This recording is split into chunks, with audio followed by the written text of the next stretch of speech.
may isa tayong huli mga bossing. Sino? Eh di yung ano, yung isa sa nagmagaling ho doon sa Congress, yung isa ho sa nagmagaling sa Congress, mga kababayan, na ang sabi dapat kapag vice presidente, no? Ang humihingi ng budget, wala nang questionan yan. Bigay na agad yan. Wala hong iba kundi si Marcoleta, mga kababayan. Alam naman natin itong tao na to, patuloy at talagang gustong gibain din ang Pangulong Bongbong Marcos. Di ho ba? O bakit parang kumakambyo ngayon? Baka napagalitan.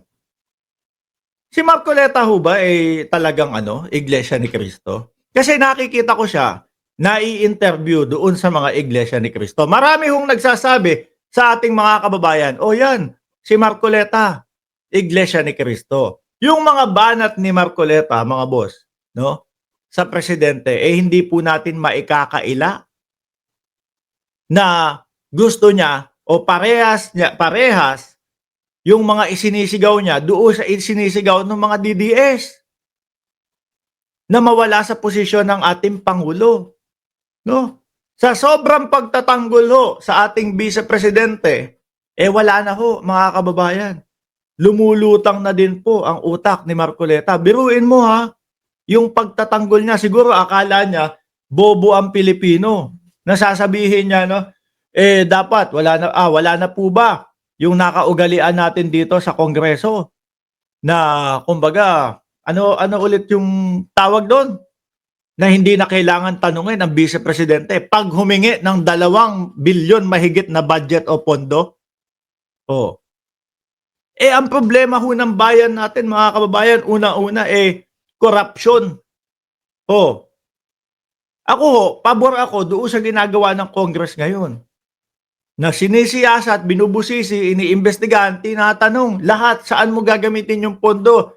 Ano yung paggagamitan mo ng pondo? Saan napunta yung pondo dati? O di ba? Yun ho ang dapat ngayon mga kababayan. Yung sinasabi ni sabi ni Magno Bayani, traditional. Oh. Yung sinasabi ni Marcoleta na traditional ho, mga kababayan, ibaon na muna natin sa lupa yun. No? Dahil nakikita ho natin ang ating mga politiko hindi po mapagkatiwalaan.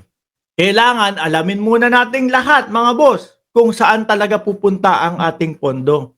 Luma na ho yun. O yun, pahiya siya. At isa ho ako sa naniniwala na kaya po yung kandidatura ni Marcoleta nandoon sa top 30. May nagsabi sa akin sa araw, at least Mark, top 30 si Marcoleta. Nasa top pa din. O, di ba? Kaya ako naniniwala ho ako na kaya po nasa top 30 ang kandidatura nito sa pagkasenador, mga bossing, dahil po doon.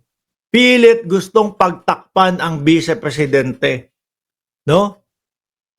About doon sa budget na 2 bilyon na sobra-sobra. Bakit ko nasabing sobra-sobra? Mismong Congress at mismong Senado ho.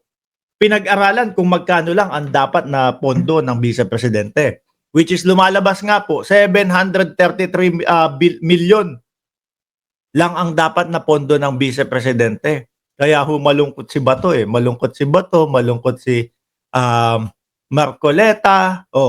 Kaya gusto ni Marcoleta 2 bilyon yan Kayo na ho ang magsabi kung bakit gusto nila mapasa yung 2 bilyon without na ipaglaban ng Vice Presidente. Ang sabi niya dito, mga bossing, ulitin ko alam naman natin ang kilusan ni Marcoleta na si Marcoleta yung mga kilos nito, hawig na hawig ng mga DDS, parehas na parehas ng mga DDS na gusto na pabagsakin o pababain ang ating presidente. O ngayon kumakambyo. No, siguro napagalitan ng INC. Sabi, the INC does not take sides. Yung mga paunang mga salita ni Marcoleta, alam mo naman na ang side niya nasa Vice Presidente. Kung bumanat sa Pangulo, di ba? Kulang na lang, umalis ka na dyan. Rektahin niya So sabi nito, the INC does not take sides. No? That's a categorical answer. Wala daw pong side. Which is, yan naman po yung talagang ipinapaliwanag po nung mga host ng Iglesia ni Cristo. Hindi kami pumapanig kay Vice Presidente, hindi kami pumapanig kay Presidente. Ang ayaw lang namin, wala nang impeachment na ganyan. No? Ang gusto namin, mabuo ulit yung unity team. Oh, yan. So sabi ni Marcoleta dito, the INC would like to see people like the Vice President and President work together. Eh bakit nung mga una ho? No? Panay na din ang banat ni Marcoleta sa ating Pangulo. Di ho ba? Oh. Sabi pa niya dito, that is the essence of good government. Oh. Paano yan, Marcoleta? Baka mamaya kasama ka doon sa rally, may mga nakita kaming DDS na mga kasama ka. Tapos ang isigaw ng mga DDS na mga kasama nila, pababain, pabagsakin si Bongbong Marcos. O, di ba? O, edi wala, sumuway ka na din. There's no pronouncement from INC supporting either President Marcos or Vice President Sara Duterte, which is, yan naman po talaga yung katotohanan, mga bossing. Yung mga DDS lang naman po ang nakikigulo dyan eh. No? Yung sinasabi po ng INC na nakasuporta po ang Pangulo, nakasuporta po ang INC sa Pangulong Bongbong Marcos, tinutwist nila. Sasabihin gusto ng INC daw po bumagsak o bumaba sa posisyon si Pangulong Bongbong Marcos. Wala hong ganon.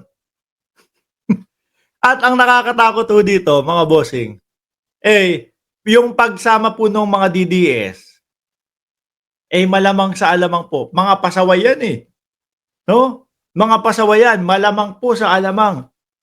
Yung tema po ng Iglesia ni Cristo, babaguhin po nila pag sumama sila.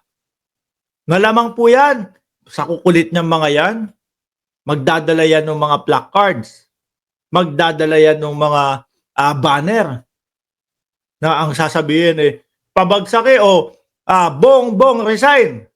Panigurado ho yan, mga boss. Kung hindi man, tumagal sila doon sa pila o doon sa marcha na yon, nahawak yung placard na yon. Ang gagawin ho niya mga yan, pasulpot-sulpot. Dali, picture mo ako, itataas ko to. Pagtaas na gano'n, nakuhaanan. Okay na. At least may picture na tayo. Madami kunyaring sumama sa rally natin. Ganyan ho ang mga estilo niyan, mga kababayan. Yun yang sa New York Di ba? Hindi naman nila talaga rally. Hindi ho nila rally. Ang ginawa nila, mga kababayan, nakisali sila doon sa idinadaos na tawag dito, Araw ng Kalayaan. O di ho ba, mga kababayan? Ganyan ho ang estilo. Sabi ni Esing Mariano, kahit anong kambyo gawin mo, Marcoleta, ni Mary Grace, hindi ka rin mananalo. Bumalabso na manalo to. No? Sabi ni Celso Perez, sira ulo ni Marcoleta. Ano daw? Sira ulo ni Marcoleta. Pinapahamak niya ang iglesia dahil sa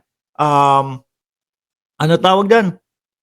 Ganid siya at maging asan ba yan? Kalebel niya si Bato at Binoy. Naku, wala yan. Hindi ho mananalo yan. No?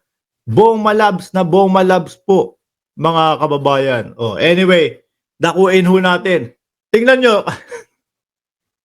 Kanina, di ba? Yung pinakita natin, yung sa Iglesia ni Cristo, dahil po gagaganito nila Marcoleta, yung tipo bubang yung marcha ho ng mga INC, mga kababayan, para kay Sara Duterte.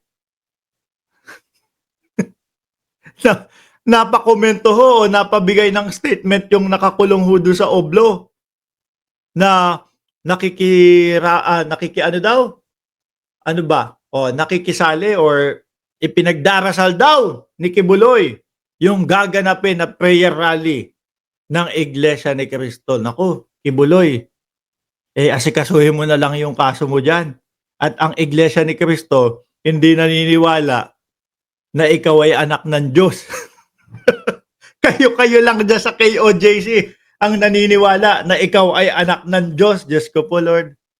Kung ano-ano na mga pinagsasabi nyo. Anyway, mga bossing, rektahan po natin yung susunod nating topic. Si Kibuloy, nakisali pa no? Akala ho siguro mananalo do sa election. Akala may ibubuga sa pagkasenador. Tumakbo pa. Wala naman ho, mga bossing. Asikasuhin niya na lang yung kaso niya dyan. Number 30 si Kibuloy doon sa mga tunay na survey. Pero po, pagdating po doon sa survey ni Kibuloy, yung mismong mga supporter niya ang nag-survey, number 1 si Kibuloy. May maniniwala kaya doon sa mga ganun, sa mga estilo nila Kibuloy?